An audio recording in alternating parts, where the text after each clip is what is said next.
Well, knee-slapping funny one moment, pointing, and next, Deer County Agent Guy contains curious dispatches from a Midwestern dairy farmer.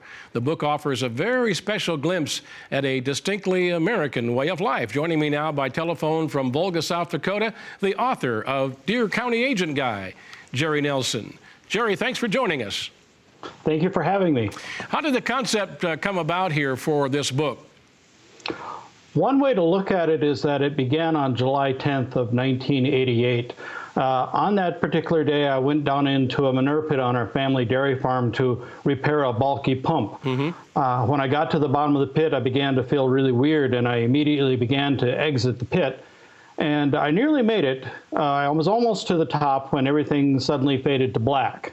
I had encountered hydrogen sulfide gas, which is one of the most deadly substances known to man. Certainly.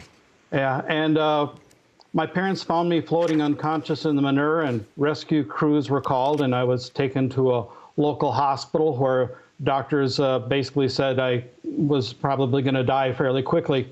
My wife kept her wits about her and demanded that I be helicoptered to a larger hospital in Sioux Falls, where I spent 3 weeks in intensive care. But after a little more than a month in the hospital, I was able to walk out and resume my farming career. In 1996, our area was suffering through a spate of extremely wet weather. And as a farmer, there's nothing a person can do about wet weather except drive around and look at the misery. One day I was looking at my fields, and I could see that cattails were beginning to grow where there should have been rows of corn. So out of sheer frustration, I wrote a spoof letter to my county extension agent, Mel Kloster, and I addressed the letter Deer County Agent Guy because that's how we talk up here. And in the letter, I asked Mel if he knew of some cheap and effective herbicides to control the cattails in my corn. And while he was at it, maybe he could help me control the ducks and the power boats that were out there. They were probably wrecking some corn too. Mel said that he'd enjoyed the letter and recommended that I get it published somewhere.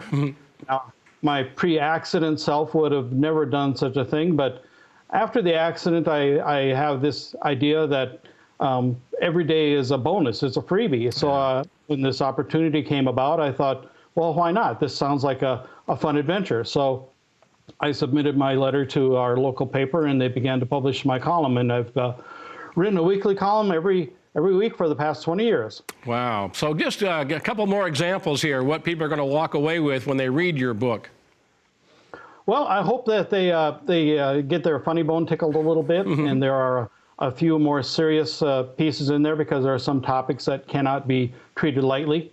But mostly what they'll get is like a vignette of rural life, a lifestyle that's disappearing. I hope that they